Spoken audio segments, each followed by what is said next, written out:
Alors, pour la journée du dimanche, on lit pour titre Un temps pour toute chose.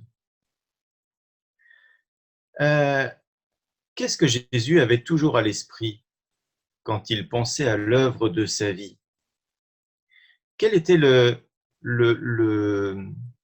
l'objectif de Jésus durant sa vie? Qui veut bien répondre à cela? Moi, je veux bien, je peux. Mais bien sûr que tu peux prendre la parole, nous sommes libres. Donc, le verset disait que il y a un temps, il avait un temps pour faire l'œuvre de son Père. Et il était là pour faire l'œuvre de son Père. Et j'aime beaucoup le verset 34 où Jésus dit, ma nourriture est de faire la volonté de celui qui m'a envoyé. Est-ce qu'on se rend compte de dire ma nourriture? Si on pouvait arriver au point de dire que notre nourriture est celle de faire la volonté de Dieu ici et pas euh, suivre uniquement nos envies pour notre vie, pour ce que nous voulons faire. Donc, il voulait travailler pour le Sauveur. Et il était concentré dans son travail, on l'a vu depuis le début, après son baptême, directement la tentation, il a passé cette épreuve, après tous les sacrifices que Jésus faisait. Donc, il devait travailler. Merci. Et Oui. la note dit, il a travaillé avec une persévérance et une ardeur infatigable au salut de l'humanité déchue. Et en parlant après, pour nous, tout le reste était pour lui secondaire. Sa nourriture était de faire la volonté de Dieu, d'accomplir son œuvre. Le moi et ses intérêts particuliers ne trouvaient aucune place de labeur. Ça reste de leçon pour nous. Merci. Alors, approfondissons un petit peu cette question. Quelle était sa manière de travailler et en quoi cela doit nous inspirer? Tu as déjà partiellement répondu à cela, mais il y a une précision dans la note. Cette précision est apportée par Matthieu 20 au verset 28. Quelle était cette façon de travailler? Cela vous a échappé? Personne n'a vu? Peut-être peut-être Peter peut nous aider sur cette question. Quelle Ouais, était... là, Vas-y, on t'écoute. ouais, dans le livre de Matthieu, chapitre 20, verset 28, il dit, le Fils de l'homme est venu non pour être servi, mais pour servir et donner sa vie comme la rançon de plusieurs. C'est que moi, je vais rajouter dans cette partie, euh, dans ces mondes. Un jour, ma mère m'avait dit que je dois travailler, que je dois étudier, je dois passer mes examens, je dois réussir. Mais j'ai travaillé, j'ai étudié, j'avais l'impression que j'avançais pas. Je voyais mes amis, ils avancent 2 fois plus vite que moi. Et après, à ce moment-là, quand je voyais comme ça, il y avait une souffrance qui avait commencé à naître en moi. Mais cette souffrance, c'était une épreuve face à l'épreuve. Soit je deviens le spectateur de mon incompétence, soit je décide être l'acteur de mon succès, de ma leader. C'est comme dans ce monde. Si nous travaillons pour le Seigneur, nous allons voir des gens, ils vont pas accepter le message, l'évangile de l'éternel. Nous aurons beaucoup de regrets, nous allons dire, ah, nous ne faisons rien. Le Seigneur nous laisse comme ça. Maintenant, c'est à nous de décider d'être l'acteur de cet évangile, de partager et non de regarder d'autres personnes qui puissent nous servir. Nous devons servir l'autre. Merci. C'était ça. Merci beaucoup. C'est justement ce que je retiens, c'est que notre mission est de servir et nous pouvons servir de toutes sortes de manières. Euh, Nous pouvons apporter, que ce soit dans le matériel comme dans le moral ou l'affectif, nous pouvons servir. Quand je dis servir, c'est aider. Aider et servir une cause. Il est évident que si nous venons à l'Église, si nous croyons en Dieu, en recherchant une position, parce que nous avons envie d'une place, d'être en vue, nous passons totalement à côté de l'objectif. Jésus n'a jamais cherché à s'élever au-dessus des autres. Et il ne cherchait pas une position particulière. Et on le voit notamment dans la deuxième question. Euh, lorsque il y avait la fête des tabernacles, les disciples de Jésus lui disaient, bah, viens, viens, on va fêter, et ça sera l'occasion pour toi de te révéler. Quelle a été la réponse de Jésus? Qui peut répondre à cette question? Alors, je vois de nouvelles personnes qui sont arrivées. Gabriel a levé la main. Ah, merci, Gabriel. Oui, Oui, bonjour à tous. bonjour. Je voulais juste rajouter encore par rapport à la question précédente et je répondrai à ta question après. Euh, Comparé à Matthieu 20, verset 28, où c'était le plus grand but de sa vie, mais c'est pour lui, je rajouterai encore un point supplémentaire, c'était la priorité numéro une. Il n'a pas fait passer quelque chose devant parce que pour lui, le but de sa vie, c'était de faire la volonté de son Père. Et qu'est-ce que faisait le reste? On le voit dans deux phrases après, le moi et ses intérêts particuliers ne trouvaient aucune place dans ses labeurs. Donc ça veut dire que ses intérêts personnels, ses intérêts temporels, il n'y pensait même pas. Parce que pour lui, le but de sa vie était d'accomplir les intérêts de son Père. Et quels étaient les intérêts? C'était de sauver le plus de monde possible. Et c'est aussi pour ça que Dieu lui a permis d'avoir un grand succès, de pouvoir faire tous ces miracles et tout ça. C'est parce qu'il le mettait en premier. Et c'est aussi dans ce sens que voilà la deuxième question. Euh, Son temps n'était pas encore venu. Il leur a dit, montez, vous, à cette fête, parce que pour moi, c'est pas encore mon temps. Euh, Allez-y. Moi, mon but, c'est de pouvoir aider les autres, mais ça, c'est pas le but principal. Donc, allez-y, vous. Moi, je ne vais pas me révéler. Moi, j'ai autre chose à faire. Mon travail, il n'est pas là. Donc, il mettait toutes ces choses secondaires en seconde place. Et son but principal, il mettait ses actions en avant. Merci, exactement. En d'autres termes, comme tu l'as dit, j'ai autre chose de plus important à faire. Xavier, j'ai vu ta main. Bonjour. Bonjour à tous. Ouais, je vais joindre aussi un petit peu les deux questions. Par rapport à la première, ce que je dirais, c'est que on doit aussi être conscient de ce que chacun peut apporter selon les dons, les talents que Dieu nous a donnés, et ne pas peut-être nous comparer aux autres, parce qu'on peut avoir cette tendance à comparer peut-être et à se dire oh je suis pas capable, ou bien voilà, je voudrais réussir à faire ça mais je le fais pas et je sais pas qu'est-ce que je peux apporter. Ça peut être une chose, et autre chose aussi c'est que voilà, on voit là que Jésus se donnait à fond dans ce qu'il faisait, mais aussi d'un autre côté, à un moment, il a dit à ses disciples, écartez-vous, prenez du repos. On doit savoir aussi ne pas aller au-delà de nos forces, de ce que le corps ou notre mental ou notre nous permet. Des fois, il faut savoir aussi peut-être prendre un peu de recul. Ça peut pas être forcément mauvais, tout en mettant ce moment de recul toujours sous le regard de Dieu. Après, par rapport à la deuxième question, moi, ce qui m'est venu à l'esprit, c'est que il est dit dans le verset que le monde me hait car je rends témoignage de ses œuvres mauvaises.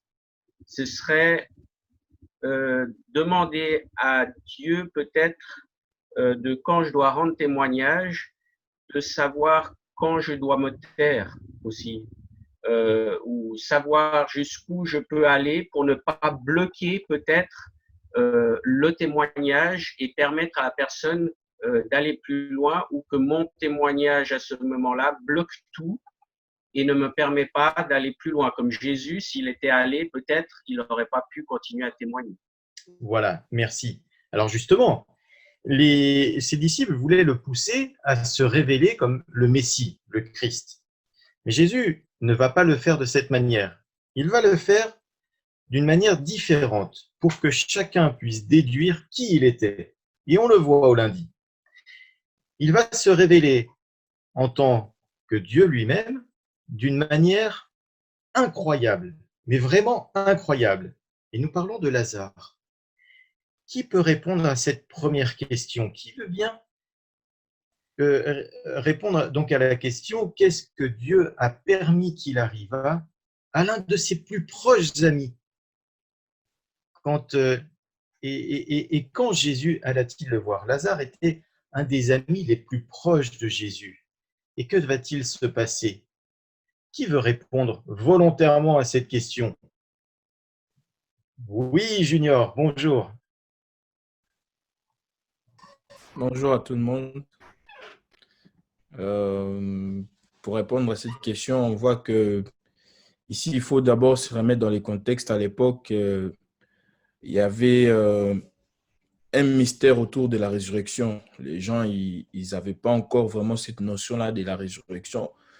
Même quand Christ leur parlait qu'il était la résurrection, c'était comme un film pour eux. Ils n'arrivaient pas à bien comprendre c'est quoi la résurrection parce que il faut comprendre que dans ce deuil-là, d'abord, il y avait beaucoup de Juifs, il y avait beaucoup de pharisiens qui étaient venus, les amis de Lazare, de ses sœurs et tout le monde.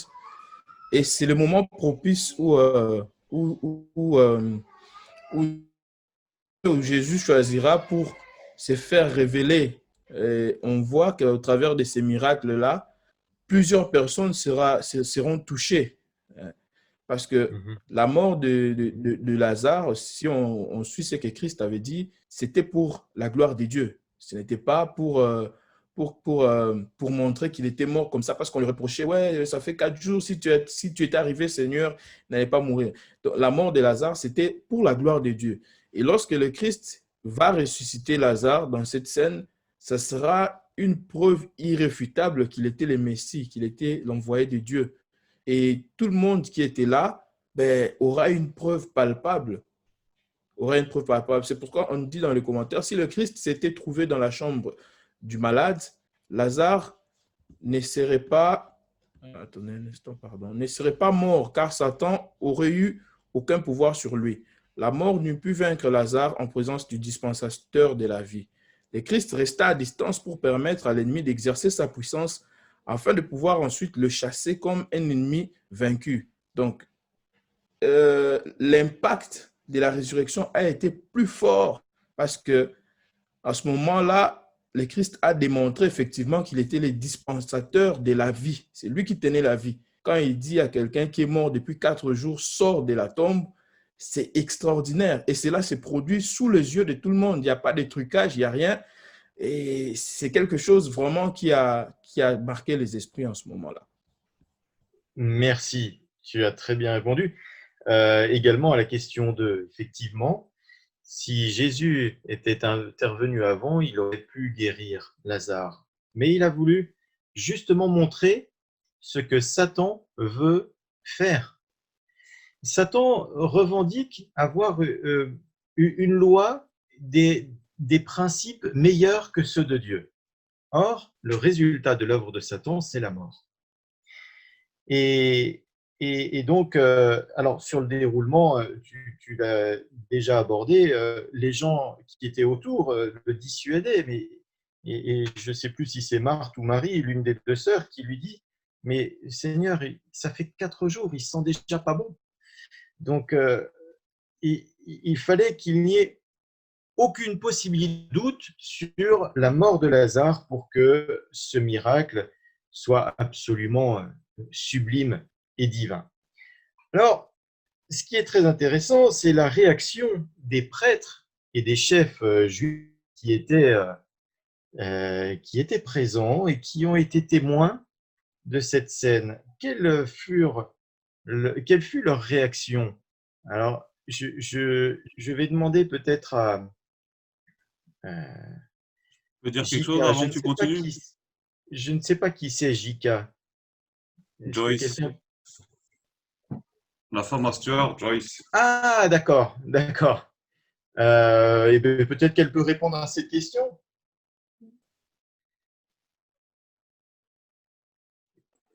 Ben, moi, je vais répondre. Ah, bah alors nous t'écoutons. Alors, réfléchissez ensuite. Donc, quelle fut la réaction des prêtres et des chefs juifs après la résurrection de Lazare? Ben, en fait, ils donnèrent libre cours à comment dire, au vrai sentiment de leur cœur. D'accord? Jésus voulait faire ce miracle pas pour, pas pour que ces sentiments-là puissent réellement comment dire, pour que les prêtres puissent donner libre cours à ces sentiments-là, mais pour qu'ils puissent avoir au moins une chance de reconnaître réellement sa divinité. Et en fait, ce qui est triste à dire, c'est qu'ils étaient en fait, on va dire, sur le mur, d'accord? Ils avaient deux solutions. Ou bien croire que ce miracle était vraiment l'œuvre de Dieu, le plus grand miracle de Christ, et donc mettre de côté toutes les mauvaises pensées qu'ils avaient à l'égard de Jésus, ou bien, et c'est malheureusement ce choix-là qu'ils ont fait, c'est d'augmenter en fait leur haine. D'accord? Et c'est dommage parce que clairement, ils étaient à la croisée des chemins, comme on dit. Ils étaient vraiment à la croisée des chemins.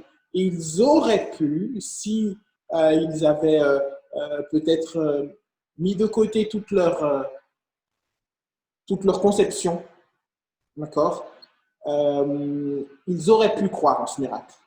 Mais malheureusement, ça n'a fait qu'augmenter leur haine envers Jésus. Et moi, ce que je retiens vraiment, c'est que nous devons faire extrêmement attention parce que, en fait, certaines décisions extrêmement mauvaises que nous prenons sont du fait de petites décisions mauvaises que nous prenons avant. D'accord? Et en fait, on voit dans l'attitude des prêtres qu'il y a eu une gradation vers le mal, une progression vers le mal. Et que lorsque nous ne rejetons pas le mal à un moment donné, justement, d'une manière ferme, alors nous sommes submergés par lui. Et c'est à ce moment-là, après ce merveilleux miracle, qu'ils ont décidé réellement de tuer Jésus. Et c'est vraiment dommage. Mais pourquoi? Si tu peux rester Je reste. ouvert. Mais pourquoi, étant témoin de la réelle divinité de Jésus, pourquoi ils ont fermé leur cœur? C'est quand même invraisemblable. C'est incroyable. Pourquoi? En étant à ce point convaincus de l'origine divine, parce qu'il n'y a que Dieu qui peut donner la vie. Nous sommes d'accord là-dessus. Et ils le savaient. Pourquoi ont-ils décidé de fermer leur cœur? Je ne vais pas dire que c'est un mystère, hein, mais c'est un petit peu comme nous aujourd'hui. Aujourd'hui, nous avons des preuves tangibles de ce que Dieu fait des choses bonnes dans notre vie et autres, d'accord? Et pour autant, nous choisissons quand même, bien souvent, les mauvaises décisions.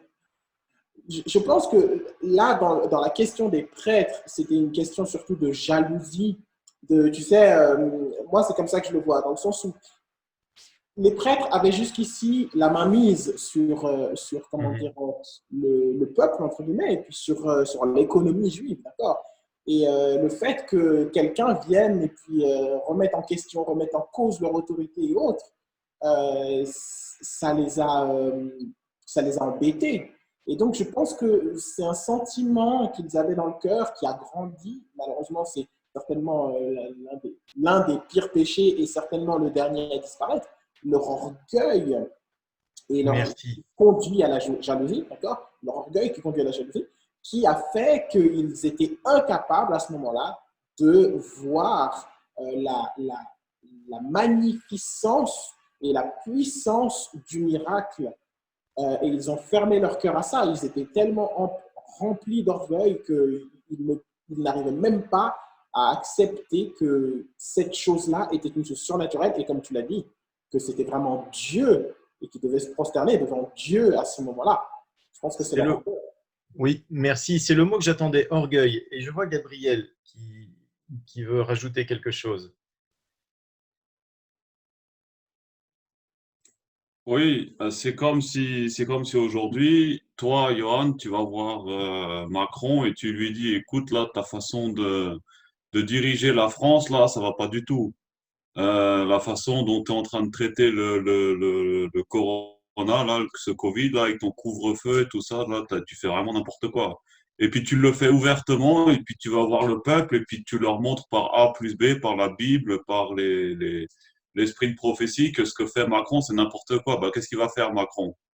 Eh ben, il va vouloir te mettre de côté. Celui-là, il est en train de détruire ma stratégie, il est en train de détruire mon pouvoir. J'ai plus aucune crédibilité devant le peuple. Ça va pas du tout. Moi, il faut que je garde ma suprématie. C'est moi le chef, c'est moi le patron. C'est pas toi, monsieur n'importe qui va venir détruire mon pouvoir. Ça, c'est pas possible. Et c'est un peu la mentalité de l'époque parce que les prêtres, ils étaient reconnus comme une espèce de sagesse suprême. C'est eux qui avaient la science infuse, c'est eux qui savaient tout, c'est eux qui devaient instruire le peuple. Et c'est ce qu'ils voulaient garder. Ils voulaient garder cette influence qu'ils avaient sur le peuple. Pour ajouter encore une petite chose sur la question B, ce qui m'a un peu, enfin, ce qui m'a un peu choqué, c'est comment Christ il a parlé aux personnes. Parce que dans le verset, il est dit, pour moi, je savais que tu m'exauces, mais je parle à cause de la foule qui m'entoure. Donc, ça veut dire que Jésus n'aurait même pas eu besoin de parler pour la résurrection. Il a uniquement ouvert la bouche pour que les autres puissent entendre ce qu'il allait dire. Comment ça se fait? Ben, parce que dans la note, on voit le Christ voulait, pardon, par là montrer que l'humanité doit collaborer avec la divinité. Il avait une connexion tellement grande avec son Père que pour ressusciter Lazare, il n'aurait même pas eu besoin de dire un mot. Parce qu'il était tellement en connexion avec son père que son père savait déjà l'intention que son fils avait. Et c'est exactement comme ça que nous, on doit travailler aussi. On doit avoir cette connexion, on doit travailler sur cette connexion avec Jésus. On n'aurait même pas à dire ou demander à quoi que ce soit parce qu'on devrait être en symbiose, on va dire ça comme ça, avec le Christ. Et nos pensées devraient être les mêmes que les siennes. Et alors, on pourra avoir la même influence que Jésus a eu en son temps aujourd'hui. Il n'aurait même pas eu besoin de parler. Il voulait juste le faire, justement pour provoquer ces choses-là. Et nous, c'est à ce stade-là qu'on doit arriver. C'est un modèle qu'on doit suivre et qu'on devrait mettre en pratique. Merci. Alors, on va avancer un tout petit peu et voir encore une autre manière que Jésus a utilisée pour se révéler. Parce qu'il ne faut quand même pas oublier que toutes les personnes de l'époque, tous les juifs de l'époque connaissaient très bien les Écritures. Ils passaient leur temps à les étudier. Donc, mieux que n'importe qui, ils étaient censés les connaître. Et Jésus va se révéler sa messianité d'une manière assez particulière. Donc, j'en suis au mardi. De quelle façon il va entrer à Jérusalem à un moment donné? Alors, je vais demander pour que ce ne soit pas toujours les mêmes. Est-ce que Célène pourrait nous aider sur cette question? Bonjour. Bonjour.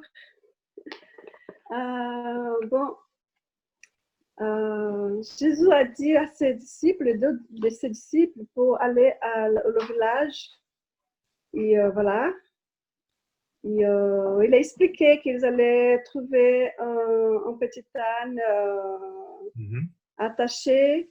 Et voilà. Il a dit de le prendre. Et si quelqu'un demandait pourquoi ils font ça, il fallait dire que le Seigneur a besoin de lui et qu'on va le rendre.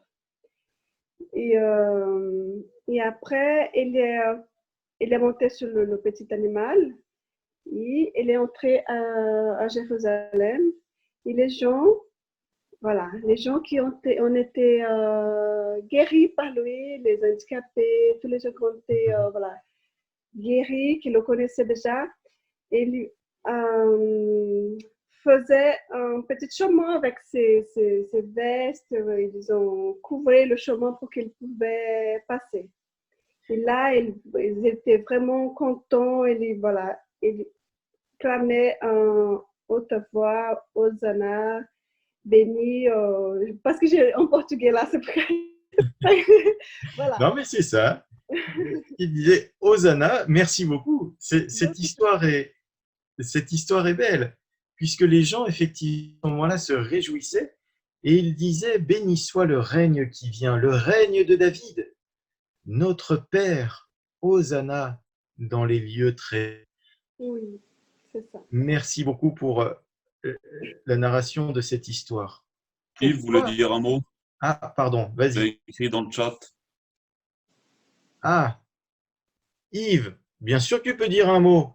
En fait, c'est Mimi, mais Bonjour Mimi. bonjour.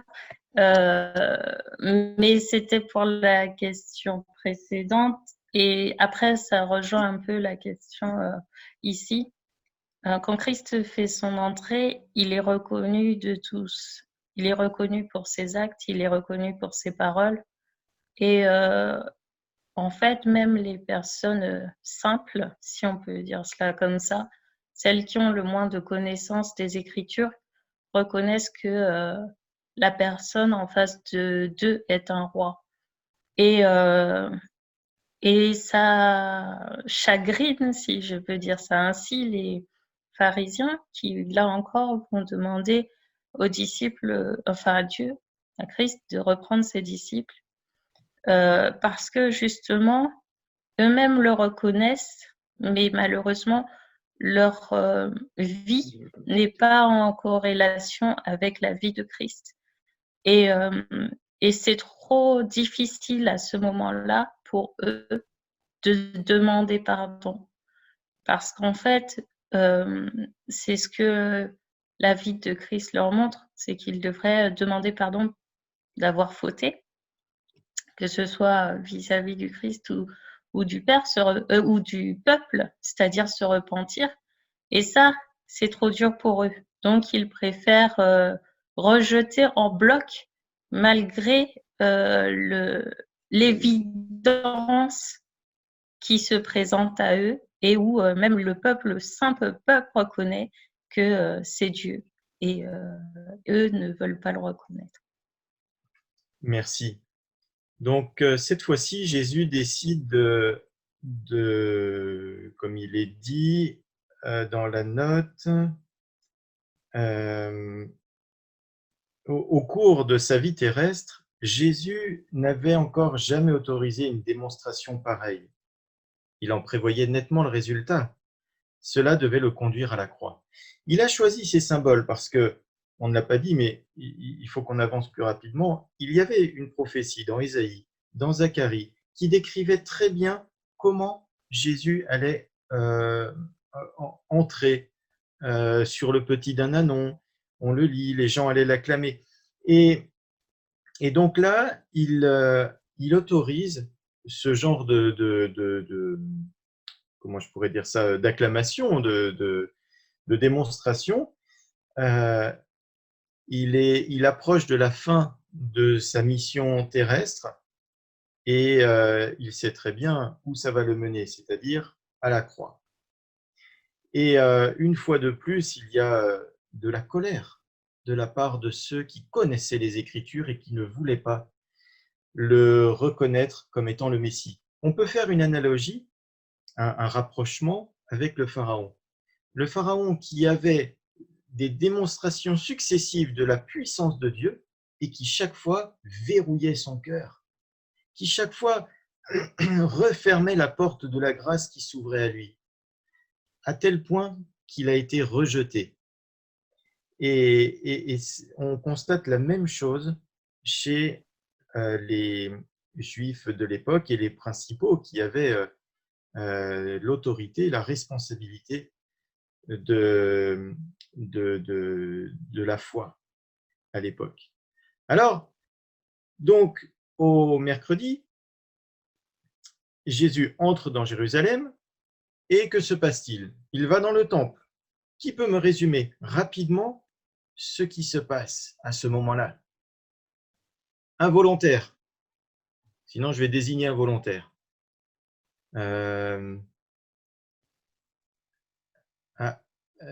Aristève et Ariana Stéphane, c'est ça?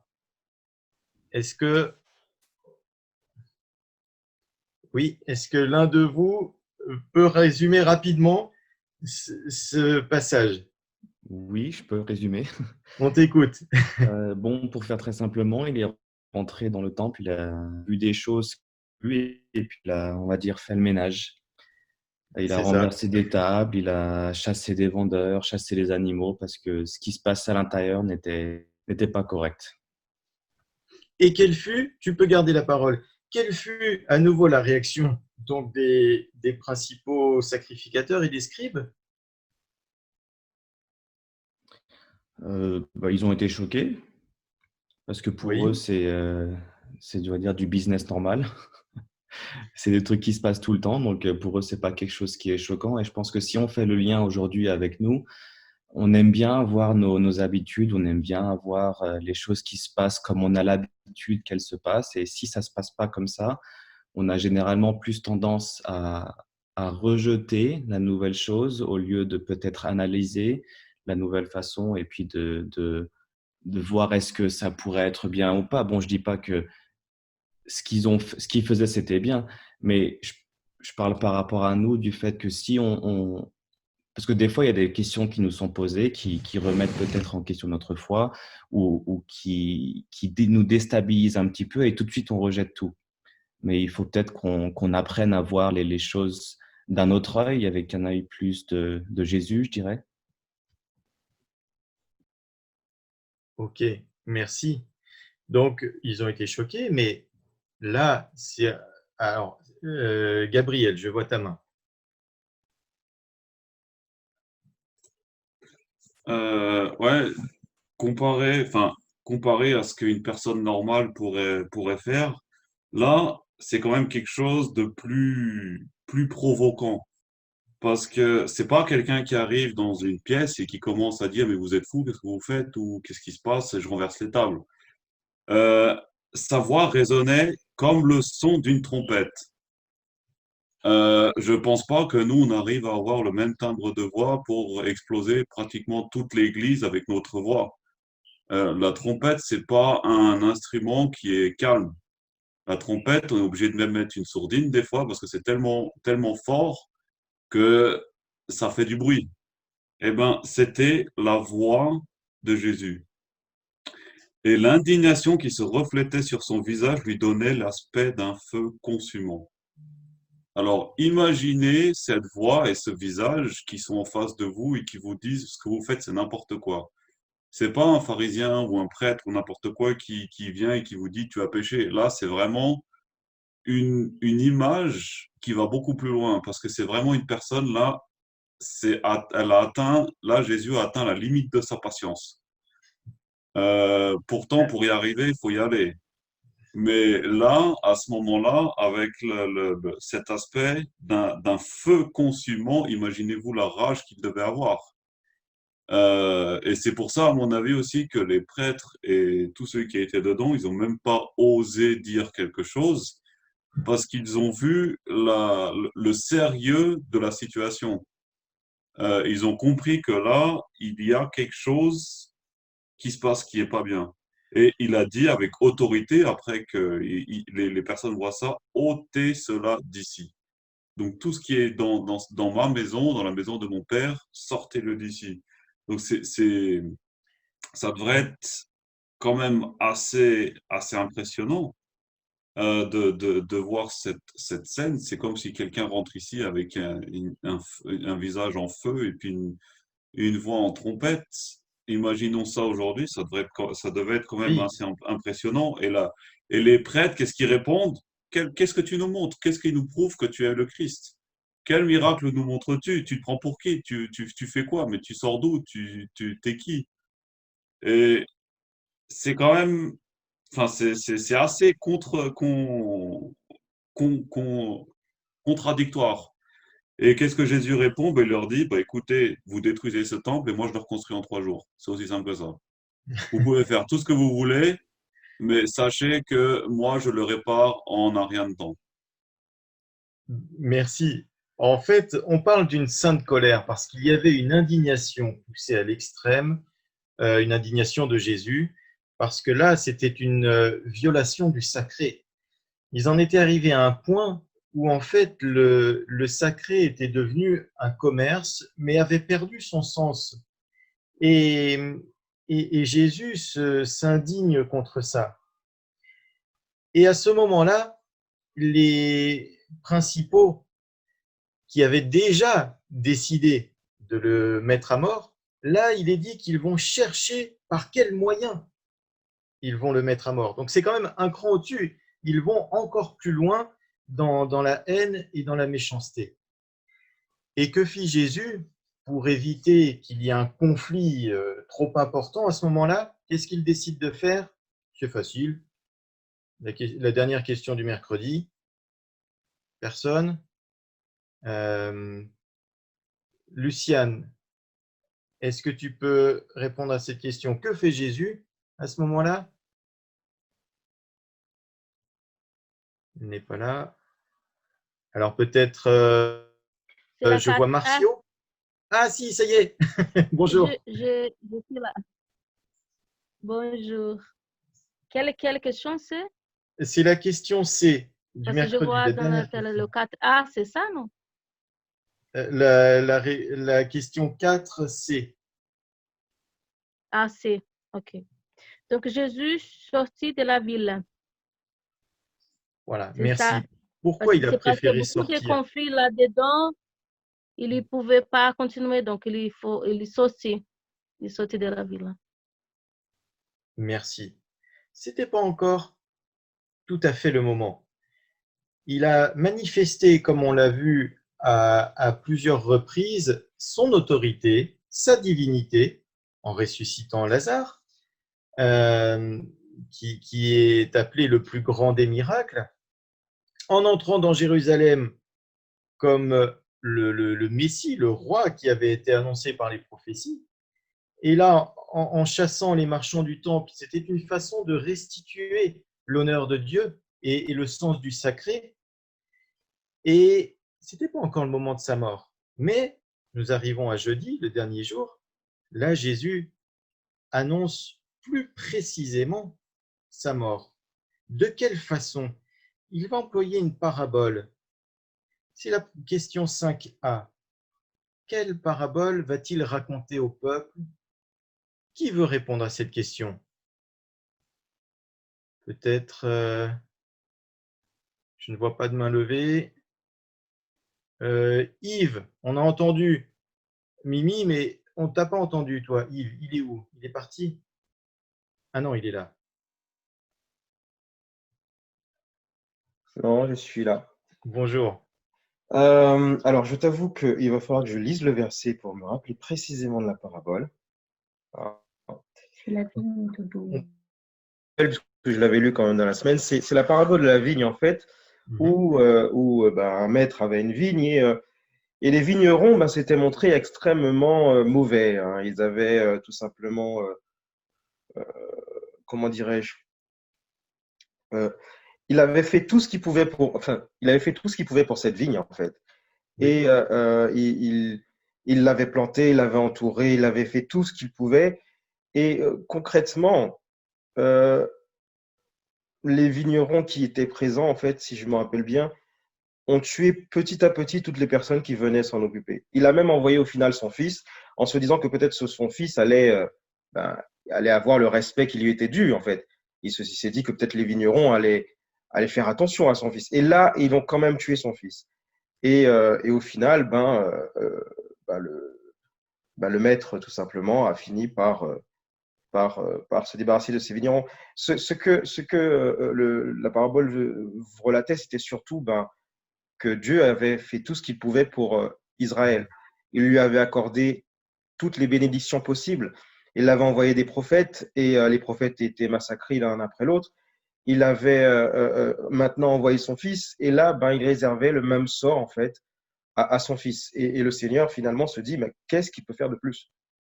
Et au final, ben, résultat, ben, la vigne ben, qui est Israël est déracinée, est piétinée, est mise au feu presque. Enfin bon, le Seigneur ne la reconnaît plus comme étant la sienne. Et est-ce que, tu peux garder la parole si tu le souhaites, Oui. est-ce que les chefs ont compris l'idée de cette parabole à ce moment-là? C'est le verset 12. Je pense que les chefs l'ont compris. Enfin, après, c'est un avis personnel. Maintenant, je peux me tromper. Hein. Non, c'est ça. Tu as raison. Tu as raison, ils l'ont très bien compris. Dans Marc 12, au verset 12, il est dit, ils cherchaient à se saisir de lui.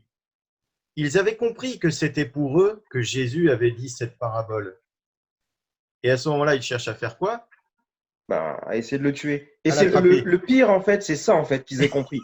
C'est ça le pire. C'est-à-dire que on pourrait dire, par exemple, comme tu as dit tout à l'heure pour Pharaon, j'allais justement en parler aussi. Pharaon, ben, il n'a pas voulu reconnaître que Moïse avait été envoyé par Dieu. Il a résisté, il a résisté, il a résisté.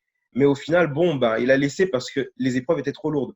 Là, ils ont compris clairement que Jésus était le Messie. Ils ont compris clairement que la parabole les désignait, mais au lieu de se repentir, parce que c'était encore une opportunité, ben là, ils ont pas pu retenir leur haine et là, ils ont tout fait pour essayer d'accomplir leur dessein. Ce qui ne leur a pas été permis, bien sûr. C'est ça. Et s'ils ne l'ont pas fait, c'était par crainte de la foule. Parce que Jésus avait quand même l'approbation à ce moment-là. Ça n'a pas duré très longtemps, mais il avait encore l'approbation du peuple.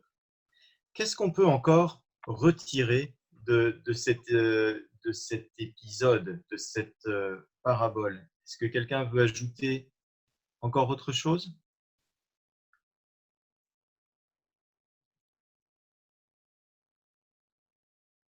Ou sur l'ensemble de la leçon, tout a été dit? Tout, vous croyez?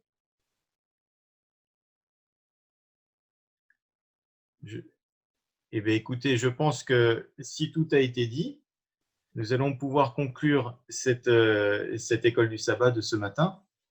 En résumant un petit peu, le Christ s'est pleinement révélé à des gens qui avaient la connaissance et qui ont fermé leur cœur, pour la plupart. Du coup, nous devons vraiment réfléchir sur notre condition, car en tant qu'adventistes de la Réforme, nous pensons avoir une meilleure compréhension des Écritures. C'est vrai ou c'est pas vrai? Bien sûr que c'est vrai. Nous pensons réellement comprendre les Écritures, mieux que quiconque, et pourtant, quels sont nos choix? Est-ce que nous ouvrons notre cœur, ou est-ce que régulièrement, lorsque notre conscience nous appelle par l'Esprit de Dieu, est-ce que nous écoutons cette voix, ou bien est-ce que nous disons « Ah, ok, c'est pas très bien, mais la prochaine fois, je le ferai pas. Ok, la prochaine fois, je le fais pas, mais cette fois-ci, ça va passer encore. Puis bah, le soir, je vais aller demander pardon. » Nous faisons ça régulièrement, moi le premier. Donc attention, parce que le sort qu'ont eu les vignerons qui ont maltraité les serviteurs et qui ont maltraité le Christ, nous pouvons le partager aussi.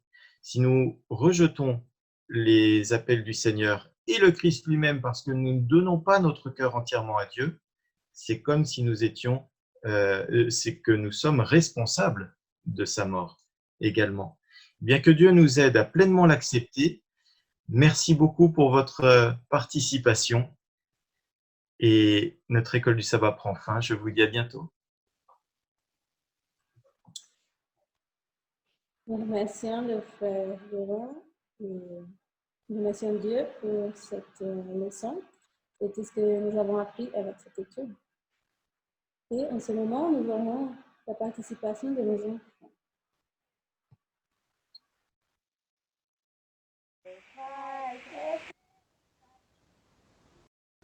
Deus cuida dos passarinhos, piu-piu.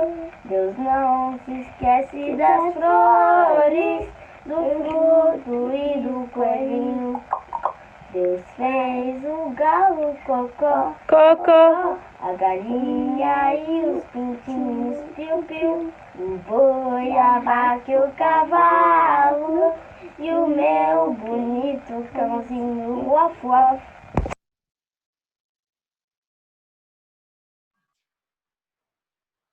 Nous remercions la participation des enfants pour ce petit chant. Et maintenant, nous allons voir les offrandes. Le moment des offrandes, donc comme d'habitude, avec le chant de la dîme des offrandes que nous allons chanter ensemble. Pendant que nous pourrons aussi faire notre virement pour transmettre nos offrandes. Que nous puissions être généreux par la grâce de Dieu et que le Seigneur puisse continuer de nous bénir.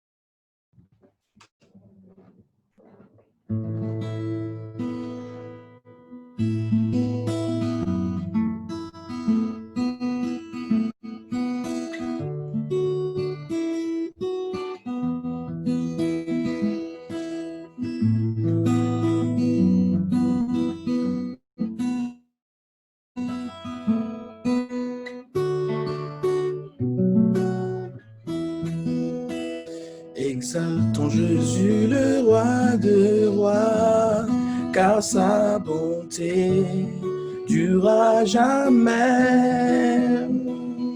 Chaque jour il renouvelle sa bonté envers nous pécheurs.